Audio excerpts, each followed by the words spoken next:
Thank you. You're at the Yana evening webinar program on sort of flexible pathways towards economic and academic success. So anyway, I wanted to say welcome to this really interesting program, I think, about these sort of flexible ways of building pathways to success that align with the student's interests and may or may not go into the sort of common pathways of the traditional secondary education, higher education, and then careers. That there's a lot of others, and there are a lot of different kinds of groups and students and interests and skills in that mix.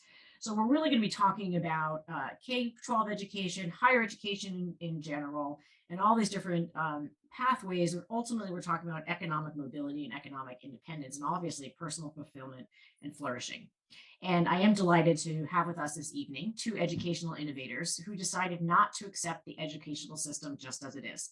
And they're each taking different pathways themselves, different approaches to try to correct for some of the failings that they're seeing in our system or have seen, and really focusing on lifting up often overlooked students and by promoting the value of certain non-academic skills and trying to bring that into the mix and see where some of these things can go. Their work truly helps ensure that all students, no matter where they are, no matter what school district or kind of school they're in, can achieve success through pathways that align with their particular interests and skills. So first I wanted to introduce Victoria Chen, is an SOM class of 2017. She is also a Brown graduate and a Teach for America alum. She is the co-founder of and the CEO of Bridgeyear, based in Houston, Texas. It's a nonprofit. They partner with under-resourced public schools and some very large local employers. And they work, we'll hear about the kind of programming they do to expose students to numerous career pathways that require less than a 4-year traditional degree. We are also joined by Mike Flanagan, Yale College class of 94.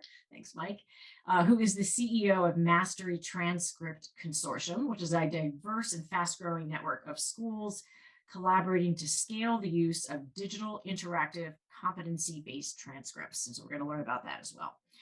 Welcome, Mike and Victoria. Thank you so much for joining us. We're very excited to have you here. And then just let's get into this conversation. If you could each start by maybe telling us about your own kind of personal and academic career paths, and then we'll get to where you are exactly. Mike, do you want to go first? Sure, I'll lead the way. Yeah, so probably like many of you on the call today, I describe myself as a recovering A student.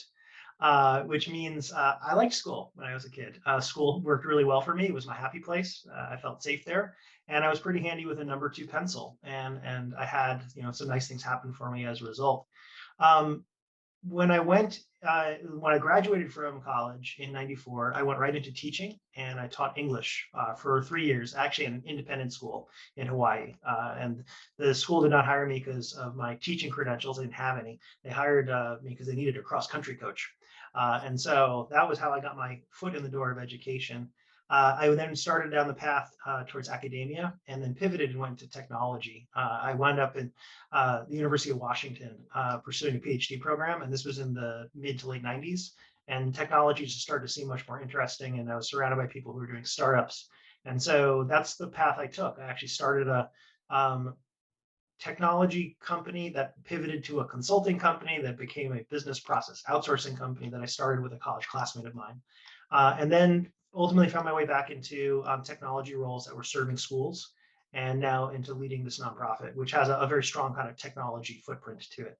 So yeah, so that was sort of my it was a jagged path and an eclectic one. It wasn't the traditional undergraduate management consulting HBS path. Not that there's anything wrong with that. That's great. But it definitely gave me I think if I had one takeaway, it's that in many ways I was really woefully under-equipped for like the realities of startup life. I think if you are fortunate enough to get access, to the kinds of campuses that many of us have had access to here, it means that you probably haven't failed a lot in the classroom. And startup life is about failing often. And how do you learn from that and adapt? So in many ways, sort of learning how to fail constructively was one of my biggest deficit areas coming out of traditional education. And we'll probably circle back to that later. Okay, great. Thanks for sharing that. Victoria? Yeah, So happy to be here. As Rachel mentioned, was a Brown graduate, actually majored in neuroscience, thought I wanted to pick apart people's brains. And then on one of our first lab experiences at Brown, we were doing, stuff with rats, as one does in neuroscience, and completely fainted because cutting open things was not for me. And that was one of the first clues I got about how, yes, I was a recovering A student. I did well in school, but somehow school and textbook learning wasn't the same as what real learning and real life application of learning was. Found education while I was at Brown, realized I could pick apart people's brains in different ways. And so graduated, joined Teach for America, which brought me to Houston, teaching high school. And through that experience, got to work with a lot of brilliant students from low-income communities and really help them not only pass biology, which is the subject I taught, but help them think about what was life after high school. And that led me on a journey of really thinking about what does college access and readiness actually mean? And then beyond college, what does career access and career readiness mean? Got involved with other nonprofits here in Houston and decided to go get my MBA at Yale School of Management because I felt woefully unprepared to run any sort of organization. And then founded Bridge Year, which I know we'll talk about during my first year at SOM. Excellent. So you're talking, so each of you sort of touched on some issues that relate to larger themes, I think, in education space. The sort of like recovering A student, which is that like a lot of people who go to places like Yale and Brown, et cetera, any college, have been kind of focusing and with whatever resources they have to go through all these hurdles and paths to get to the next phase. And what we're hearing is sometimes it doesn't necessarily align with your skills and interests or, what's actually viable out there. And then maybe could have been some better tweaking along the way. And then obviously, Victoria, you mentioned this sort of larger concept, which I think you both are in the space of like, what does college and career readiness and access really mean? And you can answer that as well. And I'd love for people, if you're in the audience, you want to share, like, what do you think that means? But I also want to pull it back maybe even broader and talk about some of the sociological connections and reasons about how we frame discussions about just education in and of itself and the role. So for those of you who may or may not be familiar with this, there are theories of education in like why we have this and what its purpose is. And there are two basic competing, maybe not competing, but two different kinds of theories. One is that I'm sure you've heard this phrase from Horace Mann, who was one of the earlier educators in our country back in the early 19th century, who said, education is the great equalizer. It's meant to, and it's obviously is coming against other class-based systems from England, but that it really is that a public and an education system is meant to prepare everyone in society for full participation in a democratic, self-governing society. And really, maybe any issues or problems we see now is just that we just need to keep working towards getting everybody into and through this system. And that's the way it works. And we just need to kind of fix around the edges and to do that. So that's one thing, right? Great equalizer. It doesn't matter where you're from. Everybody gets everybody gets education. The other sort of thought is, yeah, our educational system is really part of a social reproduction machine. That all it really does is reemphasize the same kind of placements of people's origins of socioeconomic class. And all it does with all this money and expense is ultimately just line people up in the same spot in which they started. And that because the system is very hierarchically based, it's elitist, it's controlled by people who have certain gatekeeping functions. Think about things like the SATs and applications and GPAs and all that sort of systemic stuff is just reproducing the inequalities that we see. So those are kind of two big things. And there's obviously a lot of stuff in between. So I'm curious to know from you guys, if you've had a chance to think about it, like, what do you think the role of education is? Because if we don't really think about that, we can't figure out what's broken and what's not. And then we can't decide, how to fix that. And it'll totally depend upon what your policy or theory view. So Victoria, I have you on my screen. I'm going to go with you first. And then obviously we'd love to hear from anybody in the audience. Go ahead and think about that. Like, what do you think the role of education is or should be in our country? So Victoria, you're first. Well, I think with the framing of those theories, I think theories are always important, but it's also like, what is the reality, right? I think the research has shown, and Chetty has seen that there's a lot of research out of Stanford around like economic mobility in education. And the reality is we we aren't the great equalizer, right? There is a social reproduction machine happening in education, in public education today, where if you're coming from a low SES background, you are very, very likely to stay in a low SES background. That is just what's happening. For me, I think I am the optimist in me does believe that education can be an equalizer, but I think it's different from how Horace Mann wanted it to be. Like, I don't think the end result of college for all or everyone needs to shoot for the same whatever end goal should be the goal of education. I think education is about leading lives of opportunity. It's giving all students the opportunity to lead whatever lives they want. And we're not doing that well yet. But just to be clear, that doesn't mean that all students should shoot through the same thing, not because they can't. All students can shoot for whatever they want to shoot for. But I think that we've tricked ourselves in education circles to believe that all students should shoot for the same thing. And that's what I really want to dismantle. Good. Mike, how would you describe your Yeah, I think Victoria and I see the world in pretty similar ways. I mean, the goals of Horace Mann, spot on. Like, it should be an equalizer. We should be, if we're doing our jobs correctly, giving young adults toolkits that they can use to thrive as learners, to thrive in the workplace, and to be good citizens. And then if they take advantage of those and we have other supports, then yeah, they should be able to have things like social mobility and economic security. And then you look at the K-12 systems that we actually have in place today, and all the data suggests that they're completely not working to hit any of those goals. I often, and it's really important too, like, I think when we think about the counter example you were sharing, Rachel, this idea of like gatekeepers and, kind of, replicating privilege, I think a lot of that is tacit, right? Like, I don't think there are a lot of malicious actors like in the system. I think these things are structural. I often said, nobody that I've ever met in my own short-lived classroom experience or in my more recent experience working with schools, no educator gets into the business in order to sort children. But the systems we've created are 100% optimized for sorting. And so if there's one sort of big idea that I could use to sort of frame what we try to do at MTC, it's moving and reconstructing models at K-12 that help all kids grow and succeed, as opposed to just sorting them. And Mike, but I think we fall into the sorting trap because we think about education at scale. We have so many young people to educate, and I know that's a huge, huge issue, right? But anytime we think about scale, we forget that these are individual students with individual needs and individual wants and desires. Right. I mean, we can talk about with it, for another time, the sort of the system of tracking, which we generally, I would say, we don't really do anymore. And there's some great books out there if you want to study about this. And there are a lot of other countries like Germany and other places where vocational tracking is done very early. And you can argue about which one is better given the societies. But you're right. And that was one way. Now, obviously, we had honors and AP courses and things like that. So there is some sort of sorting.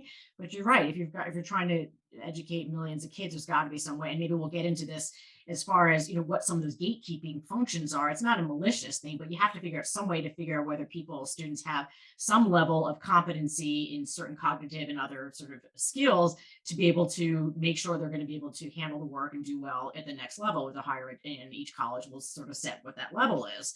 If you don't have that, it becomes very hard to kind of and I'm sure people have seen, those who in the audience who maybe work at higher education institutions with the advent of everything online and the Common Application, the reason why, the admissions percentages of some of these elite institutions are so small is that there are thousands and thousands of people who are applying who probably shouldn't be applying to these places. They just don't have the stuff. So we can talk about that. But anyway, it's a massive scale now, particularly as we have sort of a policy and a cultural adaptation in our country of college for all. There's been some purposeful movement from government incentives and otherwise. Anyway, so yes, we're bigger issues there.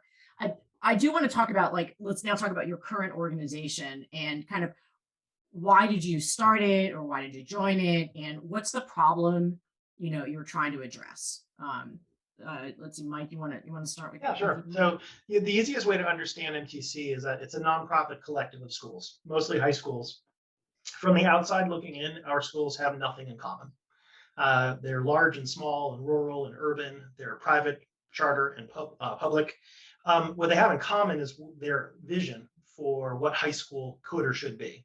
What kids learn, how they learn it, and how we assess and give them feedback.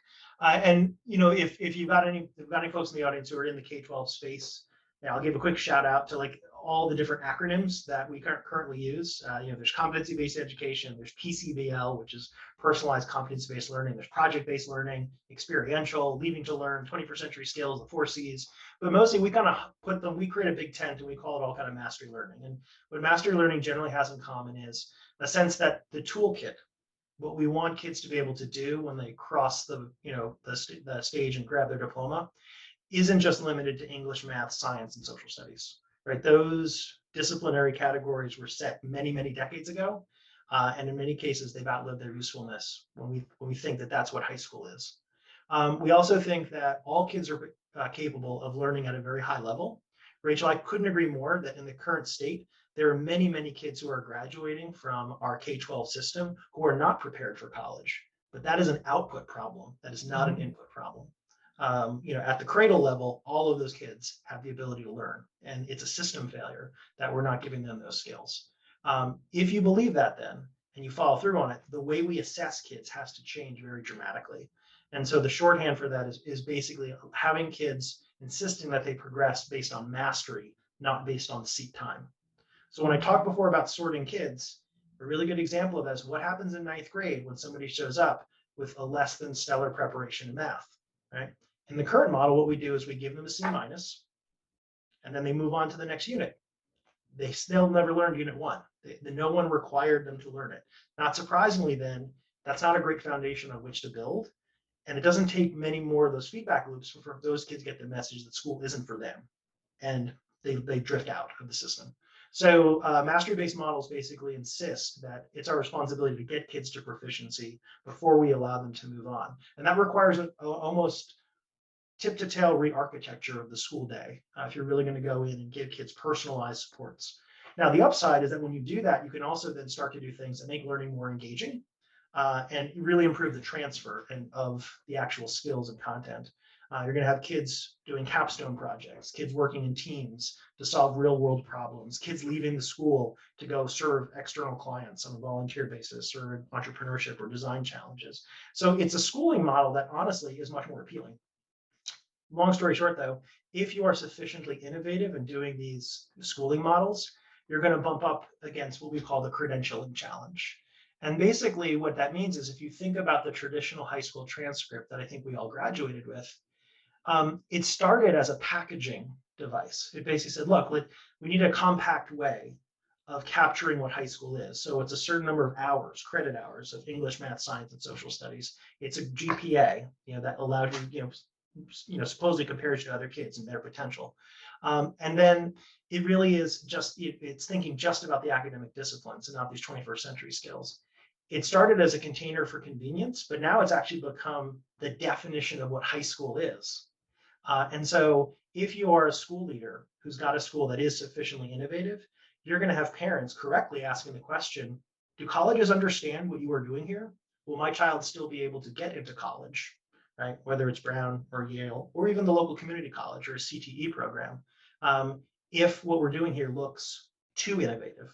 So there's a space where the innovation looks like risk. And so the Mastery Transcript is a system that we've built with our schools, and we'll talk about it later, that basically addresses that credentialing challenge. It basically gives higher education a way of understanding what our schools are doing in a format that they can still use for their very high demand jobs, right? I live in the suburbs of Boston, and Northeastern University got 80,000 applications last year. So we have to give them something that they can use in a very high throughput, high demand environment. And what led you personally, and I forget if you mentioned this, like you personally to be interested in this kind of space? You said technology interested you, like originally. Yeah. Obviously it's been building, but like why this, why now as your way of approaching it? I was given the gift of a child who is really super bright and learns differently. He just got some cognitive differences and a different learning style. And we moved to our suburb of Boston because it has world-class public schools. And I found myself sitting across one of those little desks, talking to his middle school teacher and having that teacher tell me that, well, Mr. Flanagan, some kids just don't want to learn. And I got a little bit radicalized. And so And I knew that if my kid, who was really bright and creative, wasn't learning in that environment, it wasn't because he wasn't able to. And we were very fortunate. My wife and I are, much more privileged. We were able to move him into a schooling environment that was a really great fit for him, and now he's doing great. And then it really started lead me down the path of asking those 5 whys. Why is this set up this way? Why is this school system that is nominally really good not serving all kids? And why is it that not all kids can have access to the kind of environment that we had to kind of, really bend over backwards to create for our son? So yeah, that was it. Okay, thanks for sharing that. Victoria, what led you to be compelled to kind of do this work? You actually started an organization, so presumably you saw there was a problem that needed to be addressed. Tell us about that. Sure, sure. So I mentioned I used to teach, and then I worked in college counseling at the same school that I taught at. And so a lot of my students think about typical first generation college students, maybe the first in their family to pursue any sort of education after high school.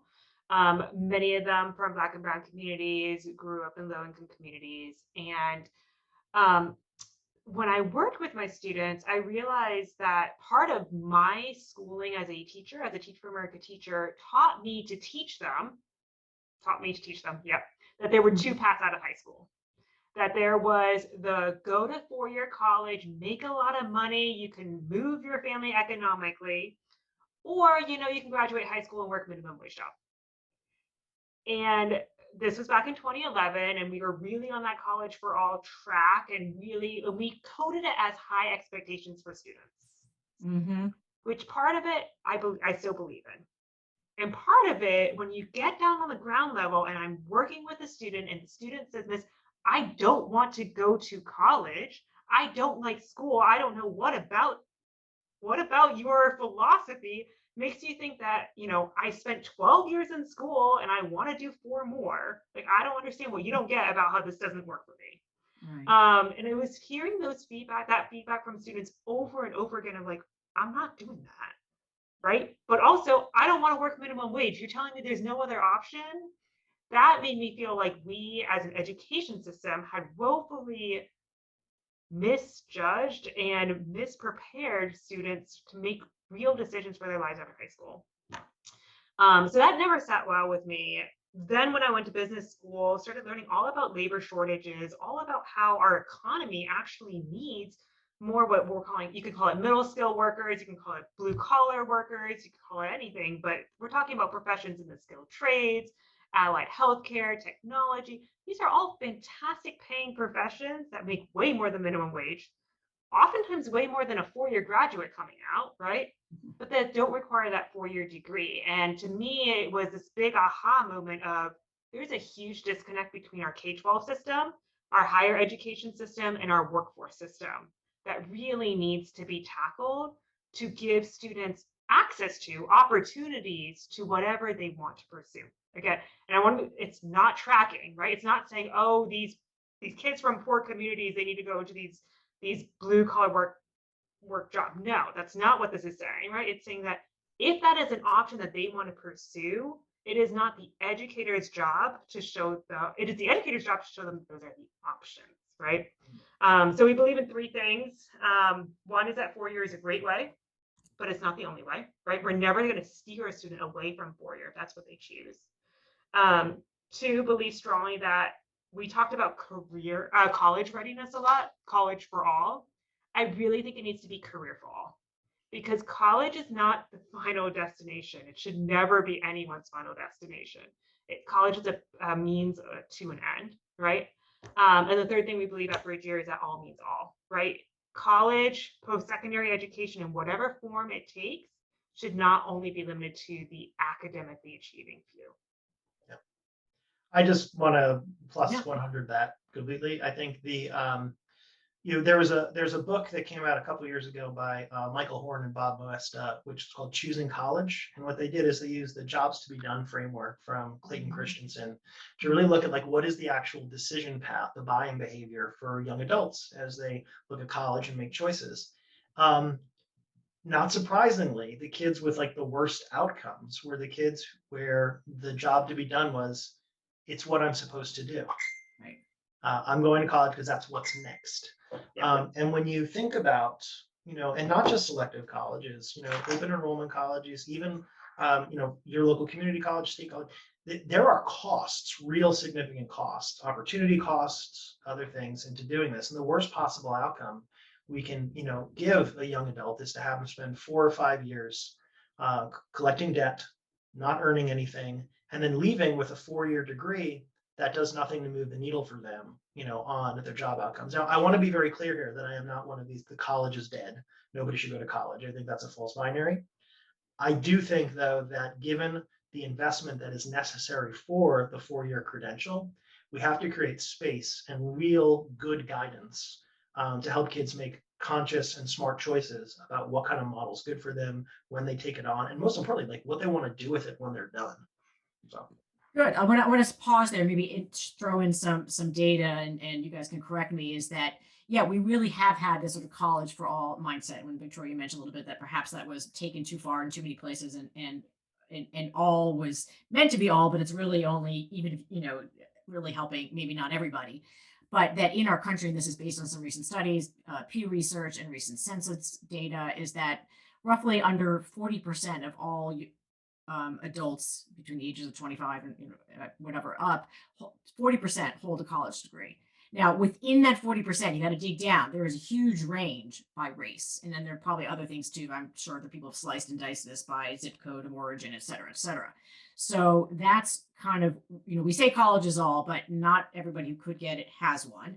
And Victoria, you studied the labor market. We certainly know that there's been an increase in requirements for 4-year college degrees, or maybe even 2-year, in things, I know my mother taught at a 2-year community college to police officers and people, or people felt like they didn't need to be there, but someone told them they had to take English or something. And it was sort of like, why am I here? So there's also a mismatch in, who's required to do the kind of jobs that are now requiring, if there's more people coming into the system, the credentialing is getting passed along the chain right to the workforce, but now saying, well, I can at least, put some value on a degree from a 4-year institution, and they've done some screening for me before I decide, and I have to worry about, this sort of harder work of figuring out what's the right fit for my kind of job and works that needs to get done.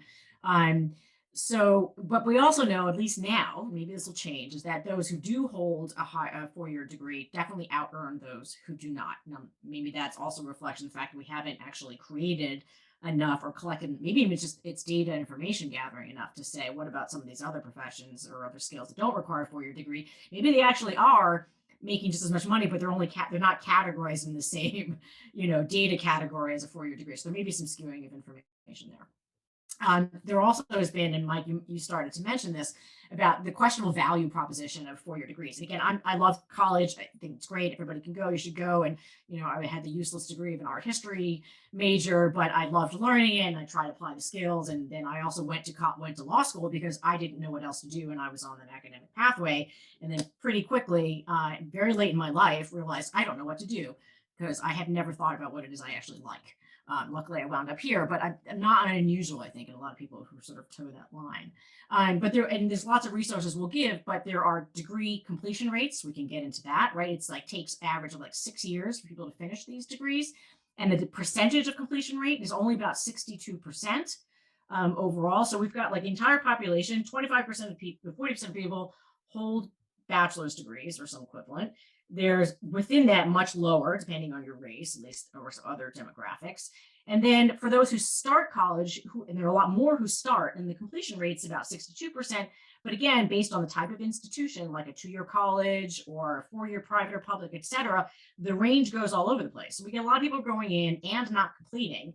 And there's also underemployment, particularly during the pandemic, as you mentioned, Mike, with all these things, or Victoria, same thing. Like, why, they're actually maybe making less money. They're not in those sort of cool, high-paying Wall Street jobs they thought they were supposed to get because they did everything right. They may be working in something for which they didn't need to take on all that debt and spend another 4 to 6 years in school. And that kind of encapsulates some of the problems. So just wanted to add that in. I don't know if you wanted to add anything else to that. That is the current sort of framework in which we find ourselves. Yeah, and I just want to double click on the differences by race and SES status. Yeah. And to give a local example, we operate here in Houston. Houston did a longitudinal study. They looked at a graduating class of 8th graders. So they studied them from 8th grade to when they graduated and completed a post-secondary degree. 9% of the Houston 8th grade class that started together in 8th grade completed a post-secondary degree within that 6-year time period. 9%. 9%, right? And Houston, as you know, major metropolitan area, large socioeconomic differences and underserved communities. So I think when you juxtapose 9% to, if I think Rachel, you said around 60% for overall college completion, we have a huge problem in terms of like the outcomes Right. that students are coming out with. And to Mike's point, it's outputs, it's not inputs that we're talking about here. Rachel, I think you also mentioned, yes, it is true that on average, when you get a 4-year degree, you out earn those who do not get a 4-year degree. But I think what we often miss in that data is the distribution of earnings. And so if you look at the distribution of earnings, actually the top 50% of associate's degree holders make just as much as the bottom 50% of bachelor degree holders. So top 50%, bottom 50%, there's significant overlap in lifetime earning potential. So then if we are strictly talking about education in terms of economic mobility, and I know there's other benefits to education other than finances, but if we're just talking about earning potential, then we're not doing a good job allowing students to make their own decisions about those opportunity costs for going to a 4-year degree, or the increased tuition or the increased debt that they need to take on for higher degrees with maybe no impact on earning potential. Right. So I think those are just two considerations I'd like to throw in there to that data. Yeah. That's good. That's And good. and I do think that, you had referred to this earlier, Rachel. There is, by the way, I want to acknowledge that we still have some folks who say they can't do the chat, but No, sorry. but the Q&A is working, so we should encourage. Try the folks. Q&A, folks. Sorry about that. I'm running solo. I'm just on back end and admin today, so I may have hit the wrong button.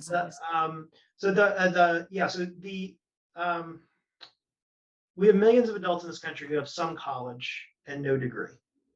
And we also have employers that there was a real uptick recently, although this is starting to change. We can talk about that were using the 4-year degree as a shorthand or like as a screening credential.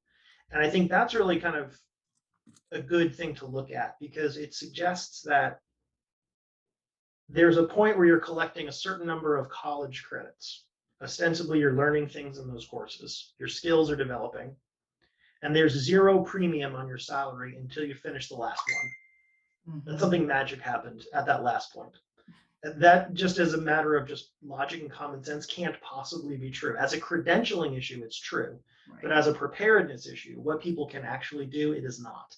And so that to me suggests that how can we start to unbundle that credential into smaller, more discrete units that are more accessible, that still have meaning, right? But that can help people make people make progress at more right-sized intervals. And then in turn, I think what you're going to see is a much more kind of iterative path where the young adults who are graduating from high school today, I think, are going to have opportunities to move to work and then back to learning and work again. And to do so not just through like a bachelor's degree, master's degree, kind of big block credentialing sort of system. Those are the spaces we're most excited about, at least. Okay, so let me stay with you, Mike. Let's talk a little bit about the mastery transcript. Like, what is it actually?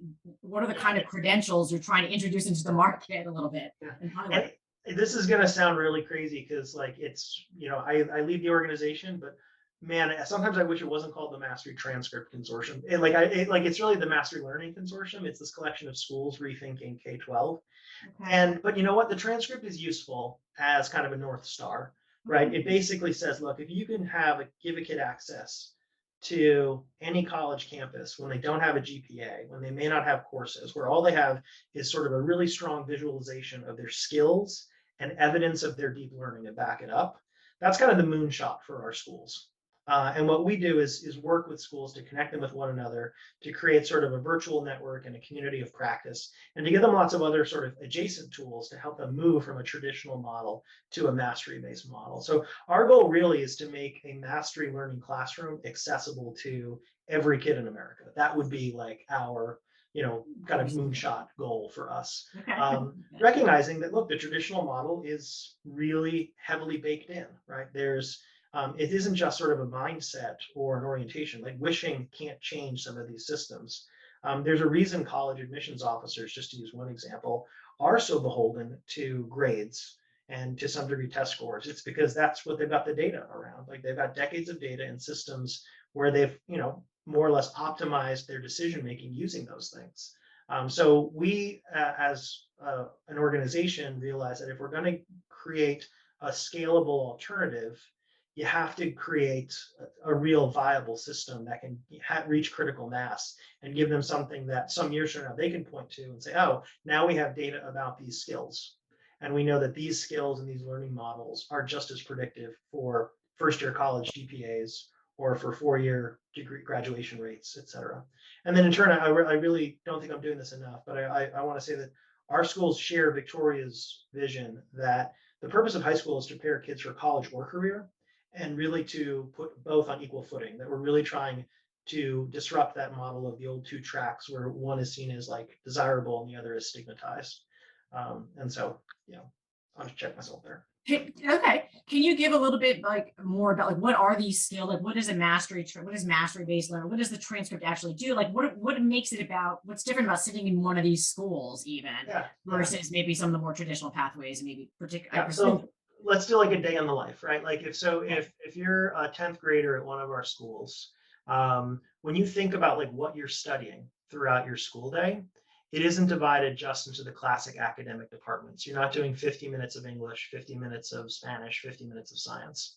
What you're probably doing is you might start in the morning working on a team, working on a project where you've got a client outside of your school and you've been tasked to help them like solve that problem. And you're working with a faculty advisor who's maybe giving you a framework around design thinking to think about sort of iterating solutions and coming up with, different alternatives and getting feedback on those. You're still using your math skills. You're still writing presentations and you're writing papers. You're writing, you're communicating with your client. You're doing research. And so a lot of your academic skills are still there. But we're also paying attention to a lot of what we think are the real predictors. What one of our partner organizations has rebranded as durable skills. We used to call them soft skills, right? Things like communication, collaboration, critical thinking, creativity. Look, if we just take a step back and say, look, in this kind of universe of folks on this call who've had access to Yale in some degree, we've always known that it's about those metacognitive skills, those cross-disciplinary skills. It's why we can say, hey, major in whatever you want, art history or anthropology or economics, and then whatever you want to do, you'll be able to do it because you'll know how to think, you'll know how to communicate, you'll know how to use evidence in your making arguments. Now, that's a very privileged take on the liberal arts degree. But the underlying message, which is that these cross-disciplinary skills are the real game, that building kids' metacognitive skills is really powerful for them. That's really sort of the secret sauce that we're sort of leaning into. Okay. And how many schools in the consortium? And you said this is more school driven, or are you guys out there trying to get schools to adopt this method? Yeah, right now, I mean, if you there are, I think, approximately 13,000 school districts in the US right now. So we serve a small niche of 400 schools, right? Mostly secondary schools. But the reason the work is exciting, or I should say it's an exciting time to do the work, is that especially coming off the past 2 years, there are more state leaders and district leaders than ever that are realizing like, oh, seat time is a really bad way to give out credit or to measure progress. We have kids who've, basically been denied access to classrooms for a year or two. The inequities that have always existed have only been exacerbated by 2 years of the pandemic.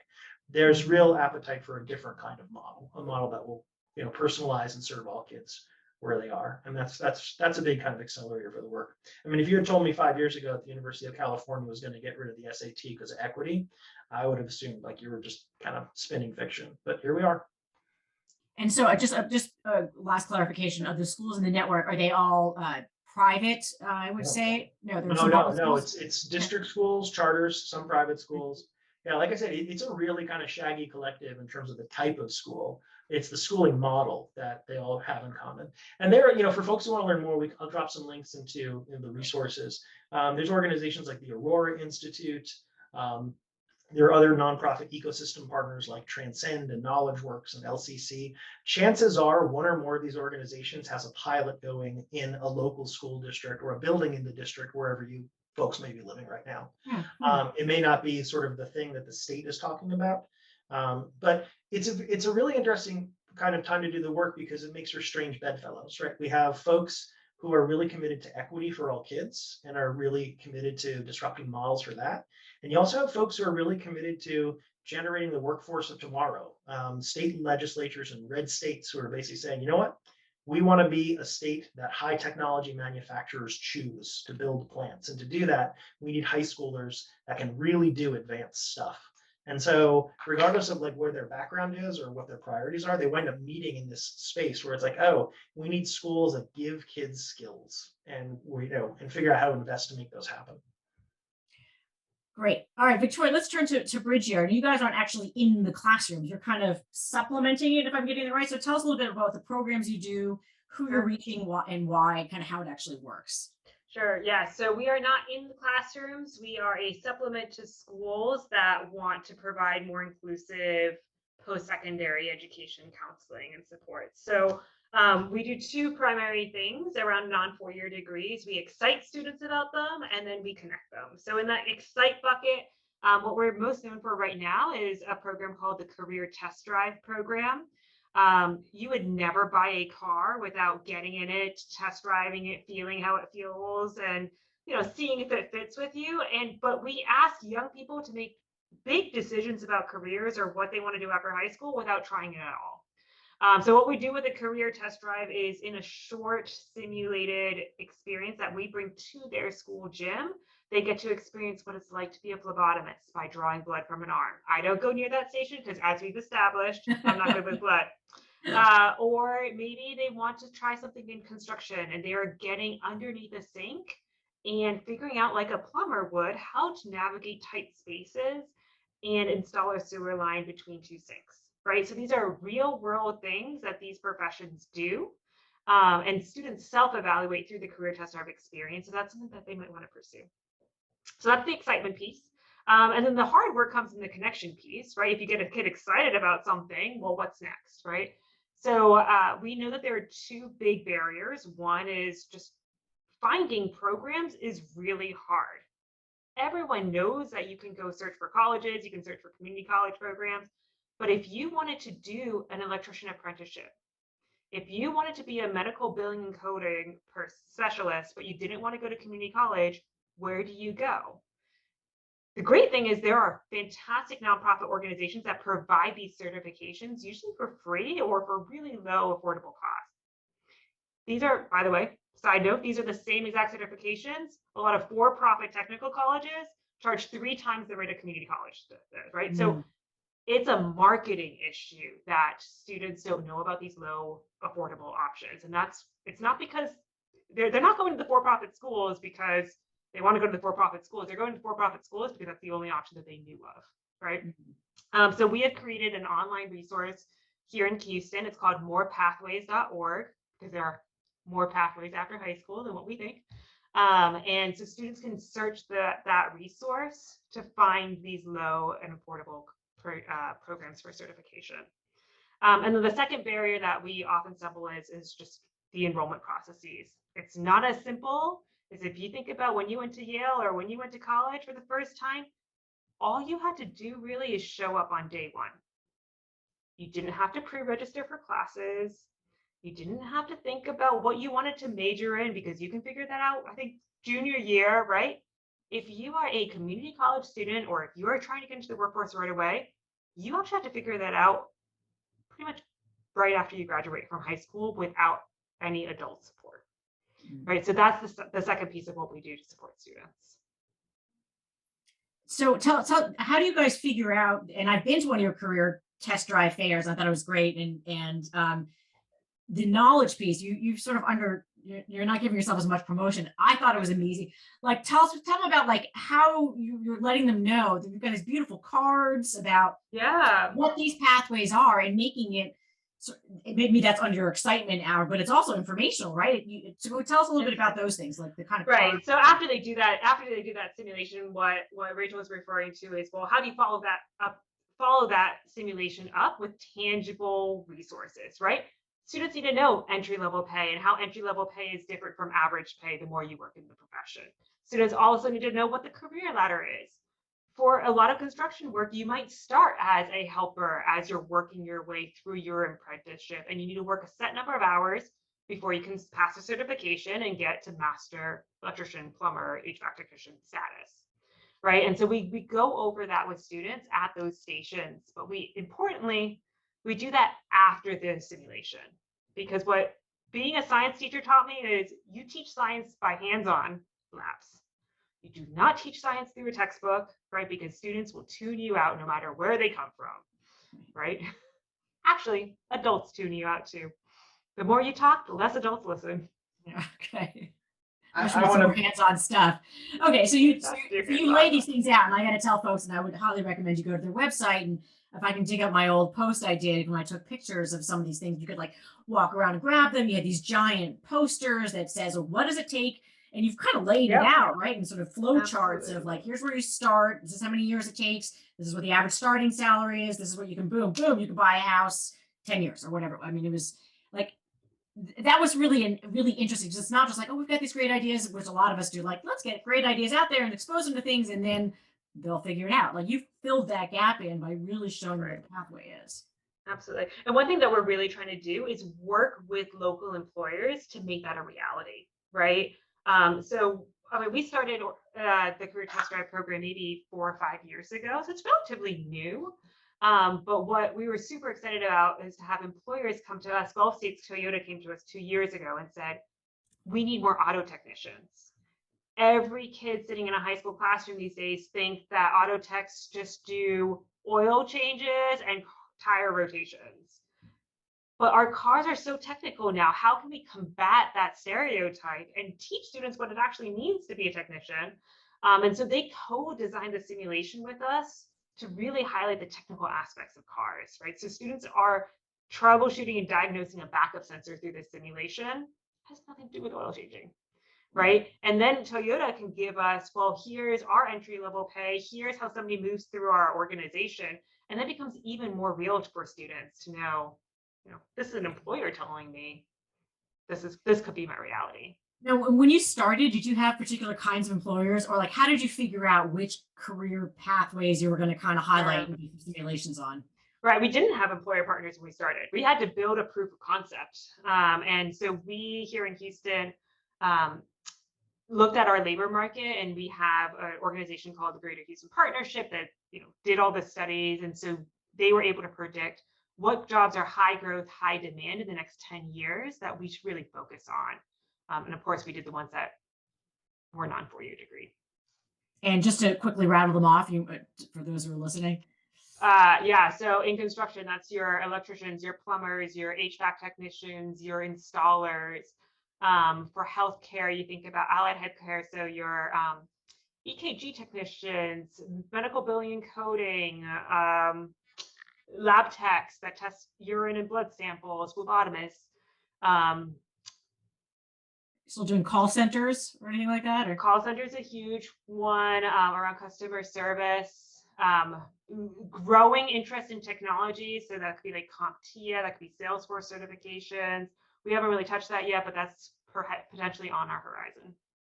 And how, I don't know how we can talk about the success. I was going to say, like, what percentage of stuff you started and then what percentage now would be coming in from, employers, and how are you pitching them? Are they hearing about this? And like you said, Toyota called you, and there may be things on there which maybe the reports you got out of the Houston studies haven't quite identified. Things are moving very quickly. So how do you, at what point can you say, yeah, we can take that on, we can't take that on, or, maybe the call centers are less important now because everybody's finding their information. Like, so how are you going to adjust that model?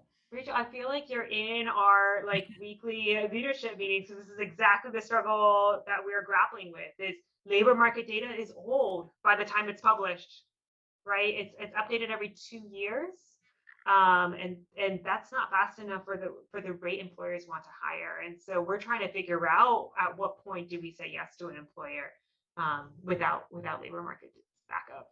And Mike, if you see you've worked in the space where it's primarily post-secondary school, is this being implemented in kind of the space to careers, or I mean, like how much is there? It's not just like kind of getting schools like higher education institutions to understand and buy into this mastery skills, but like what other pathways are people pursuing with this? I was thinking as Victoria was describing the work, right?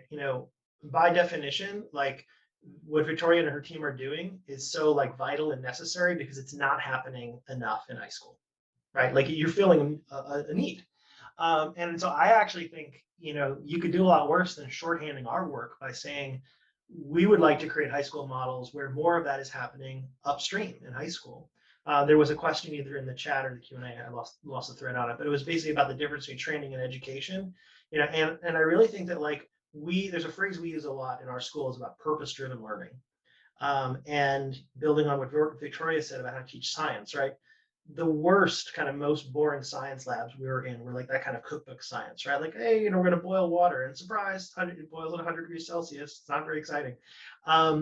You got to give kids real problems, and the best place to pull real problems that are relevant, that are challenging, is from the world outside of school. And so, yeah, I think there are school models that we're excited about that give kids exposure to like, what is it really like to be a veterinarian? What if we put a team of kids together to work with a local motorcycle repair shop and help them build a new social media strategy? Where you're having the kids tackle things that are age and developmentally appropriate, but they're getting exposure to like what that looks like in the world. Somebody's going to use their work product. And, that's where the learning side of it clicks on. Like whether, somebody is, a lot of kids say, oh, I might want to be a veterinarian. Well, maybe they realize that like sick animals are not fun and it's not for them.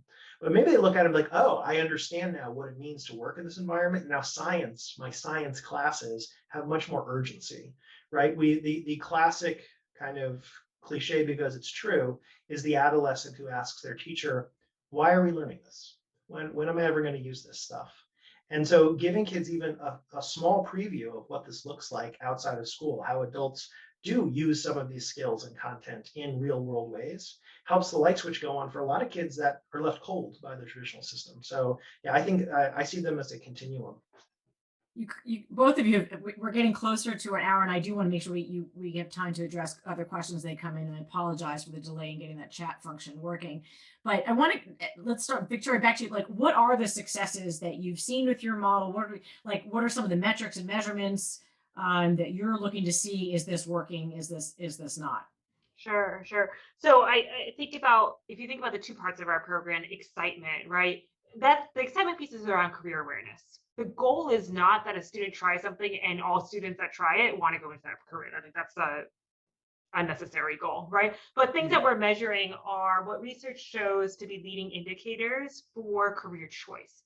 You need to, one, be aware of a career. You need to be potentially interested in learning more about the career. You need to feel self-efficacious about a career, which means that you feel like with training, you could be decently good at it, because nobody wants to do something that they don't think they're going to be good at in the long term, right? So those are the leading indicators that we track around the Career Test Drive program. But in terms of long-term metrics, what we're really looking for is that within 1 year of graduating high school, which we know is the most risky year for adolescents, are they enrolled in a post-secondary program, right? Because we know that some sort of post-secondary credentialing, a workforce credential, a community college degree, a 4-year degree, is important for stability in the labor market today, right? So within 1 year, are our students on track? Before we started Bridge Year, our similar population was enrolling at about 30%.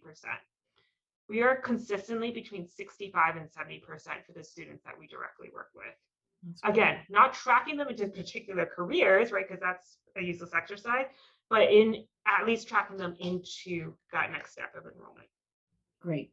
And I see some questions popping up. So I just want to just to get back to your leading indicators. How do you actually measure and keep track of awareness, interest, and Yeah. whether or not people feel like they can actually see themselves doing this. Yeah, that's on the job. It's on at the career fairs when they're filling out pre and post surveys. that Right, so are this there. is generally surveys At the right now, and then beginning, you're looking at ways of measuring kind of longer term impact and success.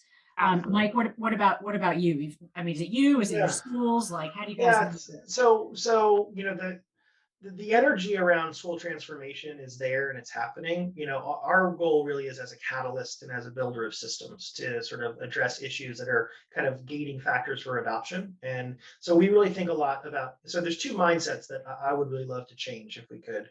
One is sort of the deficit mindset of college admissions readers, who basically, if right now they have been trained to look at what a high school student does and to assume that anything less than running the table means that they're not ready for college. In other words, it's literally a algorithm of how many AP classes did your school offer and did you get all of them? And that's not a healthy dynamic for our kids. It's a really bad way of navigating school. I don't want to say it doesn't serve all kids. Some kids, it's a good fit for them, but it doesn't serve enough kids for that to be like the way we design school, right? So it's this gap between preparing kids to apply to college versus preparing them to thrive in college.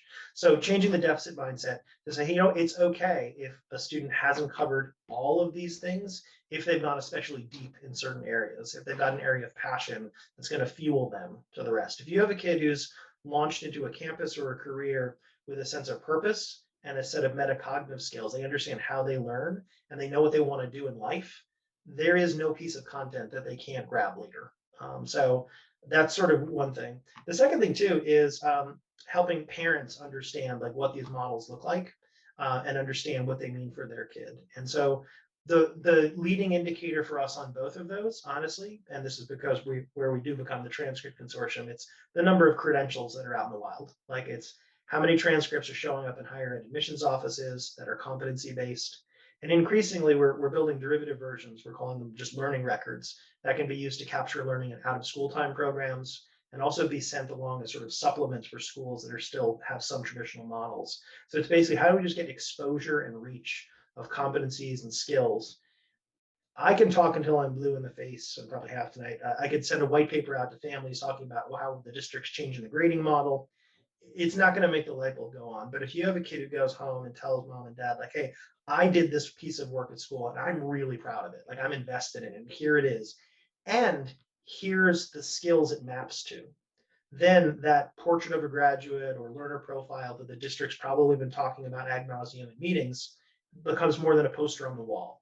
It's the parents understand like, oh, I get it now. Like my kid's engaged, they're doing hard, complicated work, and it's helping them build skills in these areas. And more importantly, giving them the language to talk about those same skills. Like that, I've used this word a lot, metacognition, but this ability to equip kids to talk about like what they are getting good at and where they are still making progress is really important, because traditionally school is just sort of this call and response thing. Even if you're very good at school, ironically, probably even more so if you're good at school is you show up, you're told what to do and you do it. And then, you get your A and you move on, right? And then, well, what did you really learn? Where are you still improving? I don't know. Like school's my job. I show up and I do it. I punch the clock. We're trying to disrupt that model. Okay. Victor, I want to get back to this 2.1 college admissions. I know you worked in college counseling and stuff. Do you have any comment or insight into what you think the mindset of college admissions are, or is it like just you were dealing with a lot of students who just thought they weren't even in that world? Yeah, I would not try to speculate on college admissions. Okay, I don't know. I mean, you counseling students, but you were getting. I mean, I don't know if you were in touch with college admissions counselors as far as what they thought they were looking for. Or you just sort of take this and everybody assumed these kids don't have what's going to be measured up at at that level or something. I don't know. Like how did that? I mean, I think in my past work, so in my previous employment, Right. I was working with a very different group of students who really were shooting for the Yales of the world. They were So okay. super high academically achieving, but didn't have the toolkit potentially, like Mike was referencing, to play the admissions game, right? So it was a lot about helping them better understand what they're already bringing to the table and framing it in a way that admissions counselors don't understand, right? I think our traditional admissions counselors understand after school commitment 5 days a week and what that shows in terms of grit. It's now helping that admissions counselor understand that when this student went home and took care of their 3 siblings, that was also a different form of grit, and it's no less than, right? So that was kind of my previous work. Okay, and I think we're starting to see that more certainly now. There's a more open discussion about some of these other skills and qualities. One other point, Victoria, like Mike just mentioned a lot about families, and you're like, are you working with, I mean, what happens? Are the kids coming back from these things, or do you know, are they going home to their families and say, hey, I just learned, you know, I mean, how does it, what's your interaction with the community and the families? It's super fascinating. I love doing community events with our career test ride programs, because what we actually see are multi-generational, you know, approaches. So we have parents bringing their kids to our stations and saying, please talk to them about what they want to do with their life. But then we also have kids bringing their cousin and saying like, hey, my cousin's still trying to figure this out, right? And I think it's this collective community feel of, we're all still trying to figure it out. Can you help us? And it doesn't matter kind of what age we're at, because there are mid-career changers too, right? And kind of this the universal idea of trying something on before you commit can be appealing. Excellent. I see you guys have answered some of the questions. Do you want to tackle some larger issues, affirmative action? Let's see about countering some of these hierarchical outcomes we've seen. I don't know if you feel equipped to talk about that. And then even something like homeschooled versus a traditional system is sort of one of those alternatives. I don't know if either one of you wants to address any of those, or maybe a little bit outside of the conversation. I'll touch gently on the affirmative action one by saying, I think our schools believe that you can create models where kids from all backgrounds are given the tools and resources to be very strong applicants and to thrive on campuses. And so the goal should be to get there. And if in the near term, we basically are looking at kids with different metrics, and then we're basically changing the metrics to say, well, we're going to admit them. That's an indictment of the systems we have today. I think it's a necessary one, because I think there's huge value in having, you know, some meaningful stab at diversity on our campuses. But basically, I think in many cases, if we're looking at the metrics and saying, gosh, you know, we have kids from different backgrounds who are getting wildly different outcomes in high school at scale, then we should really be looking at that like deeply. Got it. Victoria, do you want to add anything on that? Yeah. I think that was well said. Okay. I think it's a difference between reality and ideal. Okay, good. What are some of the problems, you guys? What are your biggest challenges, whether it's funding, scale? I know, Victoria, we've had this conversation. You're not looking to scale nationally. Maybe we'll start with you. What are some of the problems and challenges? And not yet. I think the work that we do, I think I mentioned, we're at the nexus of 3 systems that traditionally don't talk to each other well: K-12, higher ed, and workforce. And so if you are trying to change the equation, if you're trying to build an ecosystem with 3 different players, that's where the hard work comes, right? And so we're trying to change mindsets in K-12 so that career readiness becomes a thing and not college readiness. In addition to college readiness, right? We're trying to change in the workforce space this notion that we should only be credentialing people when they're 30. But I've literally had credential programs tell us, well, we don't think the recent high school graduate is a worthwhile client for us. I'd rather them go lose themselves and come back to us when they're desperate when they're 30. And so it's changing that mindset of, no, let's invest in our community younger, right? And then it's changing higher ed so that, especially our community college systems, I think they are really shifting to recognize their place in workforce development and the critical role they play. But I think as long as community colleges continue to emphasize transfer and transfer only, we're always going to have a gap in our labor market. So really, that's where our focus is trying to change the mindsets and trying to be more collaborative between those 3 entities. And what are some of the specific challenges you guys are facing on those issues, and how are you actually addressing these conversations? Is it like policy? You're working with government officials? Like, what? Give us an idea, like on the ground. Like, yeah, honestly, it's being a connector. It's not. There are much more qualified people to work in policy than I am. I think for me, it comes down to, are we connecting students to programs, and are we doing it at a scale that now a workforce certification program can say, oh, it is worth to recruit from high school. Okay. Oh, it is worth to work with our community college system. We've never done that before, but that doesn't mean that's a bad thing. Okay, good. Mike, what about you? What are some of the challenges?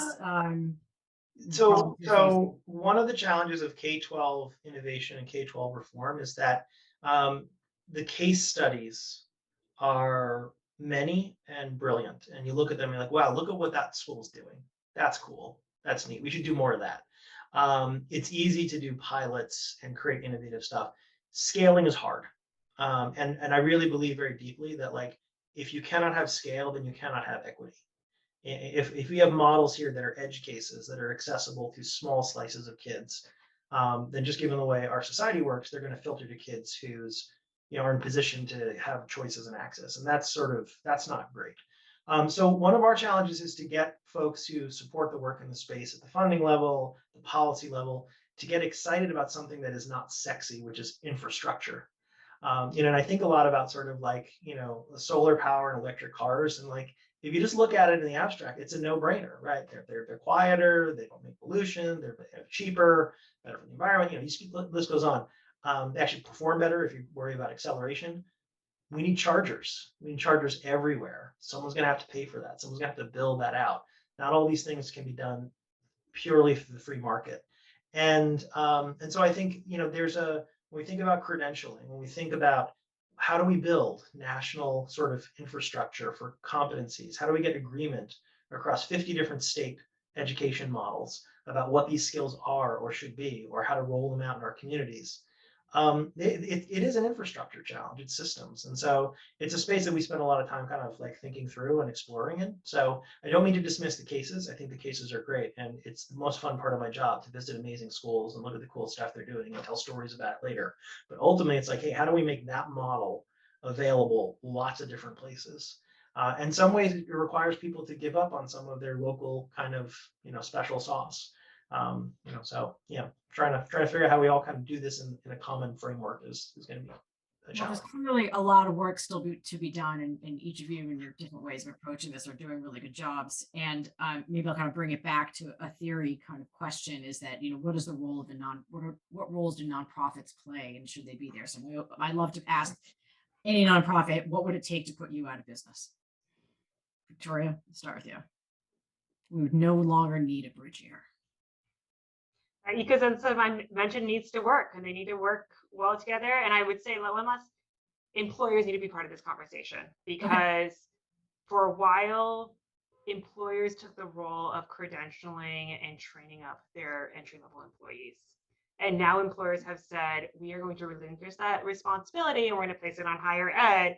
And now all of our entry-level roles require some sort of degree and also 3 years of experience, which in my mind is not entry-level, right? So it's also a reckoning that I think employers need to come to the table with and say, in order to have a truly sustainable workforce, we got to do something different.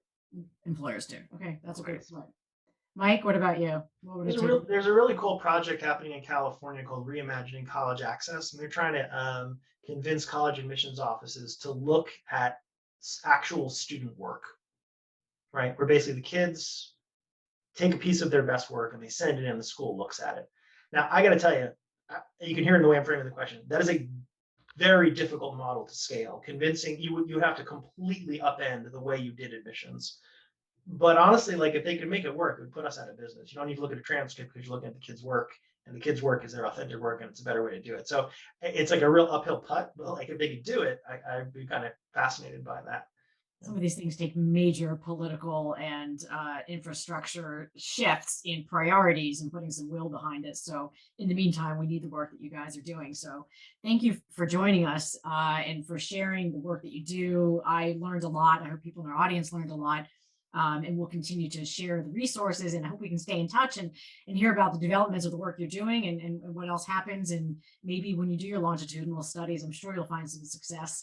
And so just continue to keep it up, keep us posted. We'd love to stay in touch, and just huge fans of the work you guys are doing. So thanks for sharing your time with us. And thank you everyone in the audience for sharing. And we look forward to seeing you at the next program. And if you've liked these organizations, go to their websites and look at them. If you like the programs that Jana is doing, we try to do all these for free. Please support us. It allows us to continue this really interesting kind of conversations and programmings and networking. So thanks for joining us again. Have a terrific evening. Everybody stay safe and healthy, and we'll see you at the next one.